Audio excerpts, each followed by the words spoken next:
All right, let's get into it. Today, we're going to unpack one of the most famous and maybe one of the most misused phrases in the entire world.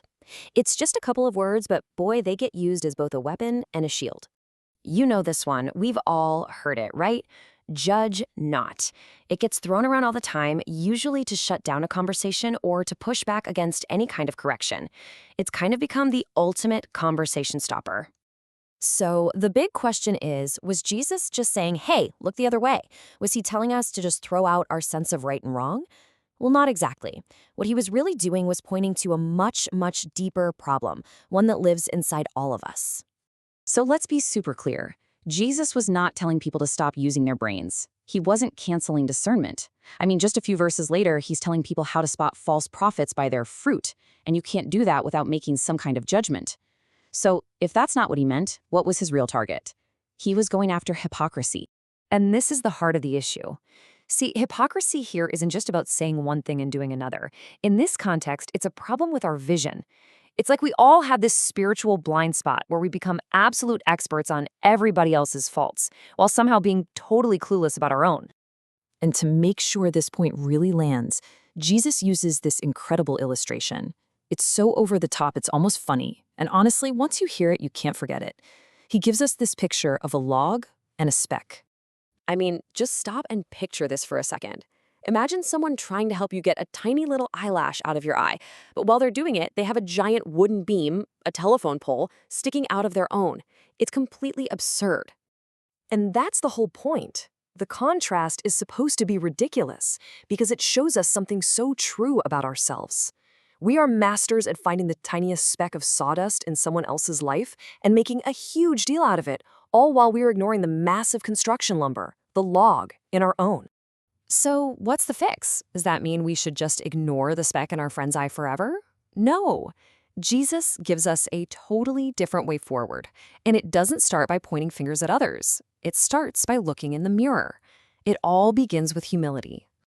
See, the order here is absolutely critical. Jesus says, first take the log out of your own eye. And why is that so important? Because when you finally wrestled with your own big, messy problems, you become a whole lot gentler with other people. When you realize how much forgiveness you need, you're a lot slower to condemn. You stop standing over people, judging them, and you start walking beside them. Okay, so right after this amazing lesson on humility, Jesus says something that can feel, well, a little weird. He warns not to throw your pearls before pigs. Wait, what? It sounds harsh, but it's not a contradiction. It's a call to wisdom. The truth of grace is precious. It's a pearl.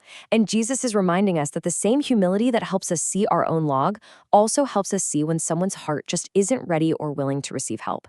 So humility and wisdom, they actually go hand in hand. You know, that whole combination of radical grace and perfect wisdom, it isn't just a set of rules for us to follow. It's actually a massive signpost, and it's pointing straight at the character of Jesus himself and to the single most powerful act of grace the world has ever seen. Just think about it for a second. If anyone ever had the right to call out the logs in our eyes, it was Jesus. He's the only one with no log of his own, the only one who sees everything perfectly, the only one with any real right to be the judge. But what did he do with that right? He could have condemned us, and we would have deserved it. But he didn't. He did something absolutely mind-blowing. Instead of judgment, he chose rescue.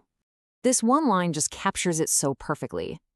The one person who could have been the judge instead stepped down from the judge's bench, and he stepped onto the cross. That right there is the heart of grace. So, what does all this mean for us? For how we interact with each other? Well, when you really get this, it changes everything. It creates a completely different kind of community. Without grace, a community is basically just a group of people trying to look perfect, comparing their little specks and pointing fingers to feel better about themselves. But a community built on grace? That's something else entirely. It's not full of perfect people, it's full of forgiven people. And they're all pointing to the one who saved them. And any correction that happens, it doesn't come from pride anymore, it comes from love. So, what does this community feel like?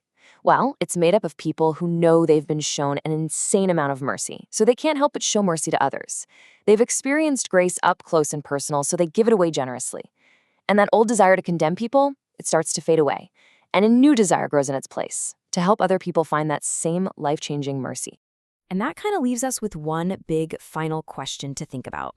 How would our lives, our families, our friendships, our workplaces, how would all of it change if we stopped obsessing over the specks in other people's eyes and started approaching every single person with that same radical, log-removing grace that we ourselves have been given?